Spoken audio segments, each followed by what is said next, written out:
अब हम कुछ बात करते हैं, जैसे हम कुछ डिजीज की बात कर रहे थे। तो बेसिकली कुछ होता है वाटर बॉर्न डिजीज, कुछ होता है वाटर वॉस्ड डिजीज। देखिए, आपको लगता है एक जैसा सा है। जैसे आपसे मैं ये पूछूं, डेंगू क्या है? Dengue is water borne disease और नॉट? डेंगू, ये आपसे क्वेश्चन पूछा जा सकता है। डेंगू इज वाटर बॉर्न और not?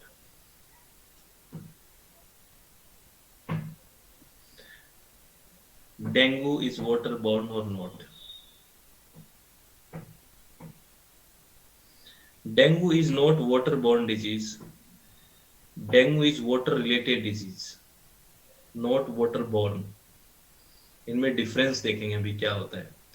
Dengue is water related, not water borne. तो it's a very important terms, आपको बिल्कुल कॉन्सेंट्रेट रहना है ना? प्लीज एक बार सुनिए। सबसे पहले हम बात करें वाटर बॉर्न डिजीज। क्या है वाटर बॉर्न? यानी कि ये वाटर से बॉर्न हुई है। Such as cholera and typhoid are spread by ingestion of contaminated water.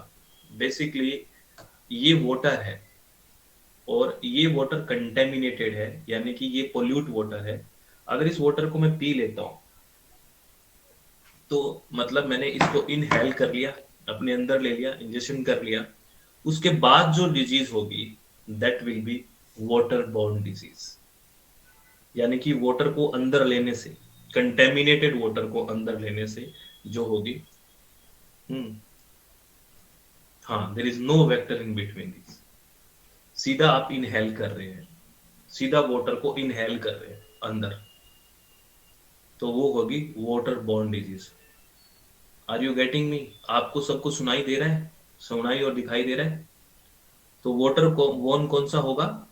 Such as cholera, typhoid, है ना, bye injection of contaminated water, है ना? तो ये आपको ध्यान रखना है। Second is water washed disease. Water washed disease. Water washed means you don't have the sufficient water to maintain cleanliness. यानी कि आपके पास सफाई के लिए प्रॉपर पानी नहीं है। तो सफाई के लिए यानी कि क्लीननेस के लिए आपके पास लैक ऑफ सफिशिएंट वाटर है। आप सफाई करने के लिए आपके पास पूरा पानी नहीं है, तो that will be water washed disease. Such as trachoma and scabies are associated with lack of sufficient water to maintain cleanness. Cleanness को मेंटेन नहीं कर पाते हम, सफिशिएंट वाटर नहीं है to maintain cleanness, that will be water wash disease. यानी कि, है ना, खारिश हो जाती है, स्किन की कुछ कुछ डिजीज डायरेक्टली रिलेट कर जाती है यहाँ से। ठीक, तो वो वाटर वॉश डिजीज होगी, है ना? कितने लोग हैं जो डिओड्रेंट्स यूज करते हैं? डिओड्रेंट्स कौन कौन यूज करता है? कितने लोग यूज करते हैं?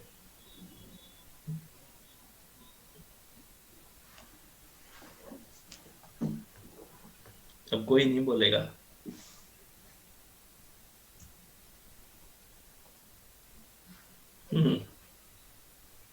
डिओड्रेंट्स कितने लोग यूज करते हैं? डिओ यूज करते हैं ना? मीन्स नहीं करते तो ठीक बात है, ज्यादा यूज नहीं करना चाहिए। वाटर बेस्ड डिजीज क्या है? ये है वाटर बेस्ड, यानी कि ये डिजीज है वो वाटर पे बेस्ड है। कैसे?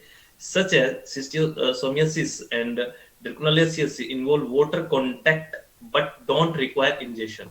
अब यहाँ पे समझिए, जो वाटर बॉर्न था उसमें वाटर को आप अंदर ले रहे थे, जैसे अंदर गया, है ना? लेकिन जो वाटर बेस्ड है उसमें आप सिर्फ कंटेमिनेटेड वाटर के कांटेक्ट में आते हो, है ना? बिकॉज ऑफ कांटेक्ट, आपने इंजेक्शन नहीं लिया है, आपके अंदर नहीं गया है वाटर, आप सिर्फ कंटेमिनेटेड वाटर के क्या आए हो, कांटेक्ट में आए हो। बिकॉज ऑफ दैट जो डिजीज होगी that will be water based disease, है ना? जैसे सिस्टोसोमियासिस है और ड्रिकोनालिसिस है। आपको एक होमवर्क दे रहा हूँ, आप मेरे को इसमें थोड़ा सा, है ना, कुछ पेपरों में ये अलग लिखते हैं, तो एक होमवर्क है सारे स्टूडेंट्स को कि आपको ये दोनों डिजीज सिस्टोसोमियासिस और ड्रिकोनालिसिस आपको ये पता करना है ये वाटर बेस्ड डिजीज है कि नहीं। ये आपको एक होमवर्क है, मैंने यहाँ वाटर बेस्ड डिजीज लिखा है, बट मैं होमवर्क दे रहा हूँ, आपको ये करना है, ठीक है।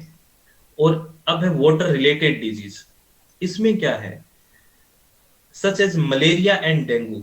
Malaria and dengue involve a host that depend on water for its habitat, but human contact with the water is not required. Like जैसे डेंगू है, डेंगू का जो बेसिकली जो मॉस्किटो है, मच्छर है, वो साफ पानी में रहता है ना। तो बेसिकली क्या है, इसमें रह रहा है तो पानी एज ए होस्ट हो गया उसका, ठीक है। तो पानी एज ए होस्ट काम कर रहा है, क्योंकि होस्ट मतलब जो मच्छर है, मॉस्किटो, वो पानी में रह रहा है। अब डायरेक्टली पानी का और ह्यूमन का कोई कांटेक्ट नहीं है, वो उड़ के काटेगा ना, तभी हमें डिजीज होगी। तो कहीं ना कहीं वाटर से रिलेट कर रहा है कि उसका जो बेसिकली काटने वाला है मॉस्किटो है, वो वाटर में रह रहा है। डायरेक्टली आप देखो, आप मुझे बताओ, डायरेक्टली ह्यूमन बींग का और वाटर का कोई कॉन्टेक्ट हुआ है क्या इसमें? डायरेक्टली कॉन्टेक्ट हुआ है वाटर रिलेटेड में? नहीं। बेसिकली उसमें जो मच्छर है, वो उड़ा, पानी में वो रहता है। तो such as malaria and dengue involve a host that depends on water, जो बेसिकली वो डिपेंड करता है फॉर इट्स हैबिटेट, है ना, जैसे mosquito, but human contact with the water is not required. बिल्कुल, यहाँ पे वेक्टर है बेसिकली। तो ये है वाटर रिलेटेड। एक बार नेट के पेपर में पूछा गया, बोला गया कि बताइए, उसमें लिखा गया कि dengue is water borne disease. तो नाउ इट्स राइट और wrong? Dengue is water borne disease is right और रॉन्ग? रॉन्ग। डेंगू बेसिकली क्या है? डेंगू बेसिकली क्या है? डेंगू और malaria, that is water related disease. तो there are four terms: water borne, water washed, water based, water related। Hmm, तो ये आपको ध्यान रहेगा, ठीक है। ये एक बार नेट के एग्जाम में क्वेश्चन पूछा गया, मैच करिए ये क्वेश्चन क्या होगा। Match the list, medium and disease, this is disease and this is medium, water और ये डिजीज, करिए।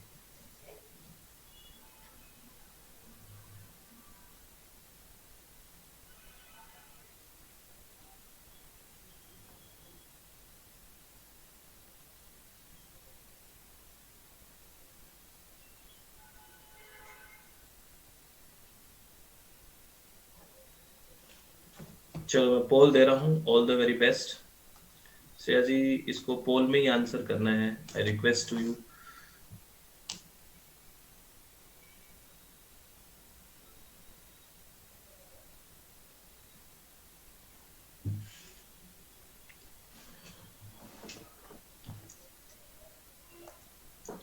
एटी 7% स्टूडेंट्स ने राइट आंसर किया है। Second option is the right, water borne, this will be cholera, ठीक है। Water wash, it will be trichoma या trachoma. Water based, this will be schistosomiasis. Water related, that will be malaria. Second option is the right option, ठीक है। तो अब कुछ और diseases जो बहुत फेमस डिजीज है, लाइक मीनामाटा डिजीज। तो मीनामाटा मरकरी, बेसिकली किससे होता है? Mercury. It's a very important. Mercury dumped into water is transformed into water soluble methyl mercury by bacteria action। Basically जो मरकरी है वो बैक्टीरियल एक्शन से किस में बदल जाता है? मेथाइल मरकरी में बदल जाता है। और मेथाइल मरकरी बेसिकली फिश वगैरह में एक्यूमुलेट हो जाता है ना। और इसकी वजह से ये ह्यूमन बींग में गया। तो वहां इन 1953 जापान के जो लोग हैं सफर हुए, विजन प्रॉब्लम हुआ उनको, हियरिंग प्रॉब्लम हुआ, उनका जो मेंटल बिहेवियर है वो अब नॉर्मल हो गया। This is called Minamata disease. तो एक बार आपसे क्वेश्चन पूछा गया आपके नेट के पेपर में, यूजीसी नेट के पेपर में, कि विजन, हियरिंग एंड अब normal mental behaviour because of Minamata disease. मतलब वहां पे कुछ ऑप्शंस डिजीज के दे दिए और आपको क्या बोलना था कि विजन प्रॉब्लम हो रहा है, कुछ हियरिंग प्रॉब्लम हो रहा है और अब नॉर्मल मेंटल बिहेवियर है। तो वो कौन सा डिजीज का ये करेक्टरिस्टिक्स है, तो ये बेसिकली मीना माटा डिजीज। और मीना माटा किसकी वजह से होता है? मरकरी की वजह से।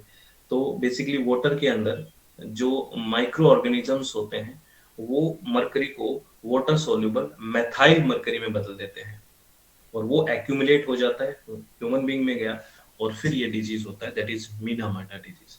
और एक है इटाई इटाई डिजीज। ये जापान के सिटी के नाम है, वहीं से रखा गया है। इटाई इटाई होता है बाय कैडमियम। किससे होता है? कैडमियम का अमाउंट की वजह से होता है इटाई इटाई। और ये डिजीज है, ये in this disease bones, liver, kidney, lungs, pancreas, thyroid, ये सब अफेक्ट हो जाते हैं in itai itai disease. Cadmium के बाय द कैडमियम होता है in this disease bones, liver, kidney, lungs, pancreas, thyroid, सब कुछ अफेक्ट हो जाता है। हम्म। हाँ, फ्रेजाइल बोन्स बेसिकली बात करें तो वो फ्लोराइड से भी हो जाता है ना, एहसान जी।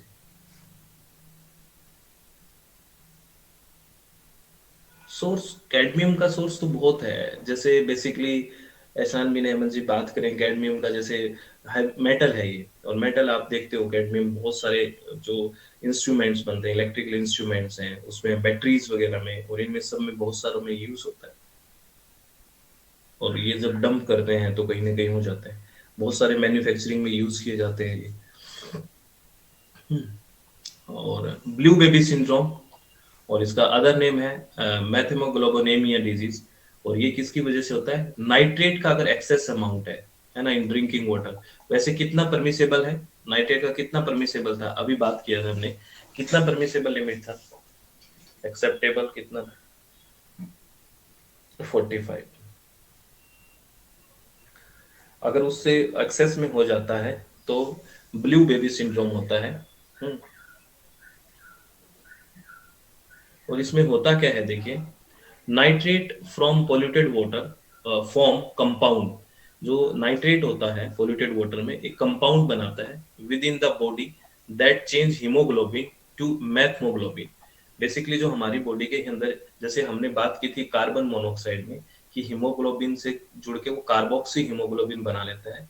अगर नाइट्रेट की बात करें तो ये क्या करता है, ये अपनी बॉडी में जाता है और हीमोग्लोबिन को चेंज कर देता है मैथमोग्लोबिन में। ठीक है ना, मैथमोग्लोबिन, तभी इसका नाम मैथमोग्लोबोनेमिया भी है। Methaemoglobin decrease the flexibility of blood and hold oxygen, to hold oxygen. इससे क्या होता है, अगर हीमोग्लोबिन को, अगर नाइट्रेट ने मैथमोग्लोबिन में बदल दिया, तो जो ब्लड है उसका जो फ्लेक्सिबिलिटी है वो डिक्रीज हो जाएगा, जिससे वो ऑक्सीजन को प्रॉपर होल्ड नहीं कर पाएगा, है ना। और ये बहुत ही फैटल हो सकता है, बहुत ही घातक हो सकता है। तो आपसे ये भी पूछे कि क्या करता है नाइट्रेट बॉडी में, तो ये भी आप बता देंगे, ठीक है ना? बता देंगे ना? बताइए। चलो, बहुत ही बढ़िया। नोट, इस नोट को नोट की तरह संभाल के रखना है। क्या है? The most common symptom of blue baby syndrome is blue discolouration of the skin around the mouth, hands and feet. This is also known as cyanosis and is a sign that the child or person is not getting enough oxygen, है ना। बस वो आसपास की जो अपना skin है वो नीला पड़ जाता है, बेसिकली कहते हैं ना स्किन नीली हो गई है। और इसको साइनोसिस भी बोला जाता है। यानी कि इसका मतलब ये है कि बच्चे को सफिशिएंट मात्रा में, इनफ अमाउंट में ऑक्सीजन नहीं मिल रही है। तो ये देखो, पढ़ाई का मतलब सिर्फ ये नहीं होता, आप इस बात को समझिए। पढ़ाई का मतलब ये नहीं होता कि मुझे नेट का एग्जाम क्लियर करना है, कोई स्टेट पीसीएस का एग्जाम क्लियर करना है। पढ़ाई का मतलब सारा नॉलेज, आपके आसपास कुछ हो रहा है वो भी आपको नॉलेज होना चाहिए, क्योंकि आपकी वजह से बहुत सारे, क्या आप पढ़ाई का मतलब सिर्फ सिर्फ और सिर्फ एम्प्लॉयमेंट होता है क्या? सिर्फ सिर्फ एम्प्लॉयमेंट अगर आपके दिमाग में है ना, तो वो गलत है। ठीक है, हमारा सिस्टम ऐसा है कि चलो हमें नौकरी चाहिए, वो बात तो ठीक है, लेकिन हमें अप्लाई भी करना चाहिए। हम्म। तो ये भी आप ध्यान रखना प्लीज। हेल्प करना किसी की, वो भी एक आपके एजुकेशन का लेवल बताता है ना। नफरत तो हर जगह है, हेल्प करने की कोशिश करो ना एक दूसरे की, तब मजा आता है। हाँ, it's change your behaviour. Education का रियल यही होता है कि चेंज योर बिहेवियर। तो फ्लोरोसिस डिजीज क्या होता है आपको पता है, अगर ड्रिंकिंग वाटर में फ्लोराइड की एक्सेस अमाउंट है तो फ्लोरोसिस हो जाएगा। और आर्सेनिक पॉल्यूशन, आपको पता है आर्सेनिक जो है नेचुरली अकरिंग है। हम्म। हाँ, सोसाइटी का है परवीन कुमार जी। सोसाइटी बेसिकली क्या है, हमारी सोसाइटी सिर्फ और सिर्फ गवर्नमेंट जॉब को ही जॉब मानता है। सोसाइटी ये कहता है अगर गवर्नमेंट जॉब है तो ही जॉब है। भाई इस तरह का स्टिग्मा सोशल वो एक स्टैंडर्ड बन गया है, वो गलत है थोड़ा सा। बहुत सारे काम हैं, बहुत सारे आप क्वालिफाई करिए चीजों को आप, ठीक है, उसके बाद कुछ बहुत सारी चीजें जो खुद कर सकते हैं। आर्सेनिक एक नेचुरली अकरिंग पोल्यूटेंट है, आपको पता है। आर्सेनिक नेचुरली मिलता है वहां की रॉक्स वगैरह में, और ये बेसिकली ग्राउंड वाटर को बहुत कंटेमिनेट करता है, जो अपना ग्राउंड वाटर है ना उसको। तो arsenic pollution of ground water है ना, in Bangladesh and West Bengal is causing various type of abnormalities. ये बेसिकली जो बांग्लादेश है ना, और वेस्ट बंगाल का कुछ जो एरिया है वहां पे बहुत ज्यादा है। कौन सा, ये ग्राउंड वाटर के अंदर वहां के रॉक्स वगैरह में आर्सेनिक, तो उसकी वजह से बहुत ही खतरनाक डिजीज होती है। जैसे क्या है देखिए, ये कुछ इंपॉर्टेंट इंफॉर्मेशन है, वेरी इंपॉर्टेंट, इनको ध्यान रखना है। Arsenic is naturally present in high level in the ground water of several countries.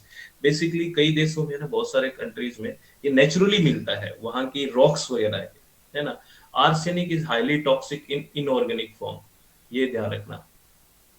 हाँ, बहुत जगह हो गया है धीरे धीरे, बिल्कुल। Arsenic is highly toxic in its inorganic form. एक बार आपसे ये पूछा गया क्वेश्चन है कि जो आर्सेनिक है कौन सी फॉर्म में सबसे ज्यादा टॉक्सिक होता है, खतरनाक। तो इनऑर्गेनिक फॉर्म में सबसे ज्यादा खतरनाक होता है। contaminated water used for drinking, food preparation and irrigation of food crops pose the greatest threat to public health from arsenic, है ना।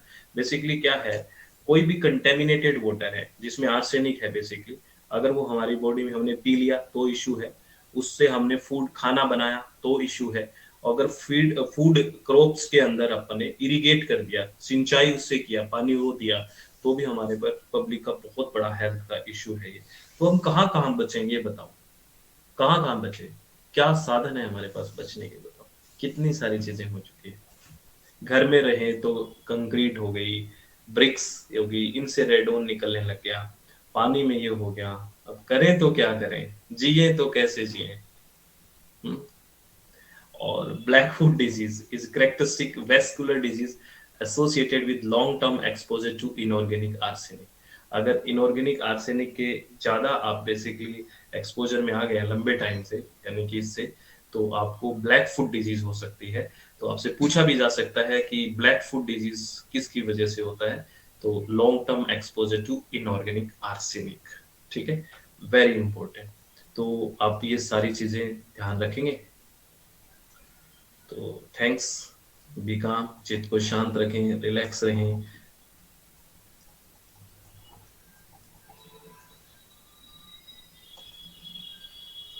वो आपके पास है तो यूनिसी मेरे को सेंड कर देना व्हाट्सएप ऑफिस के नंबर पे, वो कर देंगे।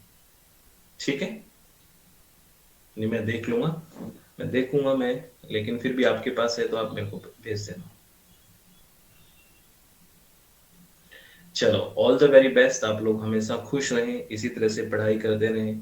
और आपको आनंद आया, अच्छा लगा, रिवीजन करोगे। चलो, all the very best, take care, आप लोग हमेशा खुश रहें, इसी तरह से पढ़ाई करते रहें, फिर मिलते हैं। Thank you, thank you, take care. हाँ, एएसआरबी जिसका शहर खान जी आप भर दीजिए, एएसआरबी जो फॉर्म है ना, तो इन्वायरमेंट वाला वहाँ पे सब्जेक्ट है environment science, paper 2 environment science वाला जो है वो है एएसआरबी, आप भर सकते हैं।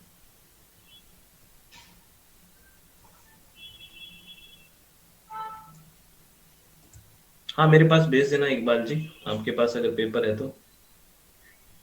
निकिता मैम, ये इन्वायरमेंट साइंस जिसका सेकंड पेपर है उनके लिए ठीक है, एग्रीकल्चरल के लिए होता है ये।